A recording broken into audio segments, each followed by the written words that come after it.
grande erro da maioria dos advogados é ver ações sendo julgadas procedentes, e ações talvez no tributário, talvez no ambiental, talvez no trabalhista, e focar nos honorários que o advogado está ali recebendo, mas não querer saber o preço que esse advogado pagou, né, ao longo do tempo para estar com aquelas ações naquele momento sendo julgadas e recebendo grandes honorários. Então essas pessoas estão sempre pulando de um galho em outro, buscando o quê? Dinheiro. E quem faz isso não se fixa em lugar nenhum. Quem faz isso não dá continuidade na sua história, não tem relevância. Porque um dia, eu tenho amigos da faculdade, Jackson e doutor Ivan, que, cara, estão com 40 e tantos anos, assim como eu, e não tem uma casa própria, cara. E eram CDFs, tiravam notas melhores do que eu na faculdade, iam muito mais na aula do que eu, mas não aprenderam o que é foco, não aprenderam o que é propósito. E nos grupos que a gente participa de faculdades, de ex-colegas, cara, o que está dando dinheiro na advocacia? O que está dando? Cara, se esse é o seu caso, amigo, você está lascado, cara. Sabe? O que está dando dinheiro? Não necessariamente você precisa se mover pela grana. Né? E outra, né, Rogério? Eu acho que uma coisa bem grave é a pessoa achar que procurar alguém de sucesso, ir lá e trocar 3, 4 palavras, assistir 2, 3 aulas, ele vai conseguir replicar isso e ter o sucesso dele no mês seguinte. Né? Eu acho que um dos grandes erros é as pessoas quererem alcançar o sucesso dos outros sem trilhar os passos que foram trilhados e de estar junto com essas pessoas. Então, como que você, iniciando agora, vai querer fazer o mesmo trabalho, né? Querer ter os mesmos resultados, cobrar os mesmos honorários de um profissional que faz isso há décadas, né? É isso que às vezes a gente vê de pessoas que não querem se abrir, né, a eventuais parcerias ou redes de comunidade, de ajuda mútua e querer ter todo a resolução do problema e toda a parte também do benefício financeiro só para ele. Né? Isso é um grande erro também. Com certeza. Eu vou falar o nome da pessoa, não o nome completo e nem a cidade que é. Mas o nome da pessoa é João Anacleto. Preste muita atenção. Esse cidadão é um produtor rural, né, famoso numa determinada região, que estava com um problema, você vai lembrar dele, Jackson, estava com um problema de endividamento de 32 bilhões de reais. Ele veio até o nosso escritório e foi feita uma proposta de honorários aí de mais ou menos, sei lá, em torno de 2 milhões de reais para fazer tudo que ele precisava, o procedimento administrativo, né, fazer todos os laudos de capacidade, algumas áreas dele eram lá no Tocantins. Então foi feito, ele falou, não, doutor, tá louco, 3 milhões e 200, eu falei, mas, seu João, só esse ano o senhor tem 9 milhões para pagar para o banco, né, e esse endividamento do senhor está dividido em 4 anos e 6 meses, algo nesse sentido, o senhor tem condições de pagar?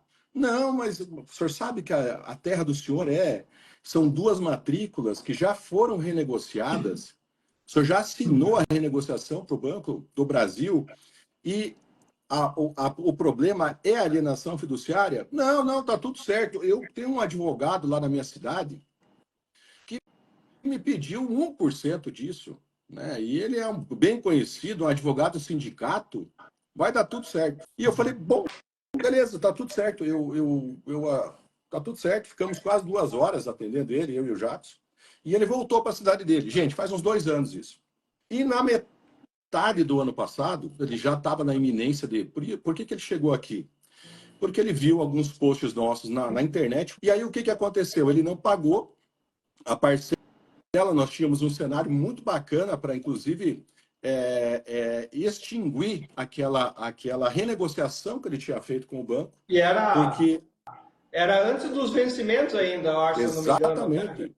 Antes do vencimento. Então, nós tínhamos uma saída jurídica de extinção daquela renegociação, que já ia derrubar o débito dele para o débito oriundo, que era de 12 milhões e alguma coisa, não chegava a 15. E aí, na renegociação para 5 anos, o banco colocou várias outras operações e colocou um juro de 1,7% ao mês capitalizado diariamente. Por isso que foi para mais de 30 milhões. Enfim, preste muita atenção no que eu vou falar para vocês. e como que é, muitas vezes, a imbecilidade de um produtor rural, a ignorância dele e a ganância de um advogado. Tá? Preste atenção. Esse advogado, ele chegou até esse cliente porque ele rejeitou uma parceria conosco. Nós falamos os percentuais que nós pagávamos, ele falou, não, isso é muito pouco, isso eu faço sozinho, é muito simples. Preste atenção. Eu falei, beleza, tá tudo certo. Ele se identificou para esse produtor como parceiro nosso. Não, o que o Rogério faz lá pela... Você não vai pagar a grife, foi isso que ele falou. Você não vai pagar a grife do escritório dele. Eu faço a mesma coisa aqui, cobro 30 mil reais do senhor, o senhor pode me pagar aqui, eu faço tudo. Chegou para ele, preste atenção, gente, chegou para ele do cartório de registro de imóveis a notificação de 15 dias para fazer o pagamento da alienação fiduciária, da parcela, eu não lembro se era 3.200, se era 9 milhões, alguma coisa nesse sentido. Aí ele ligou para o advogado falou, não, eu vou informar já o cartório que nós não temos condições de fazer o pagamento e eles que ingressem com a execução. Detalhe, alienação fiduciária. A segunda visita desse oficial de justiça foi para informar, oficial de justiça não, oficial de cartório, foi para informar o produtor que a propriedade não era mais dele, que a propriedade havia sido vendida num leilão extrajudicial. Ele, não acreditando, ligou para o advogado ainda negou, não, isso aí está tudo errado, nós vamos derrubar, espera vir a execução. Senhores, preste muita atenção. Esse advogado ainda falou, espera vir a execução. Que mané execução? Em alienação fiduciária, gente. Aí ele recebe, depois de 30 e poucos dias, uma ação chamada imissão na posse. Era o novo proprietário que tinha arrematado no leilão administrativo a propriedade que já era do banco, que ele deu prazo para o cara sair, não saiu, seguindo a orientação do advogado. Se ele não saísse, era mais 10% que ele teria que pagar da dívida de multa. E aí, com essa ação debaixo do braço, ele veio até o nosso escritório em novembro do ano passado, pedindo ajuda, que nos pagaria até mais do que esses 2 milhões que nós cobramos de honorários para a gente reverter a situação. Eu falei assim, amigo, nós não trabalhamos por dinheiro. Nós trabalhamos aqui por propósito.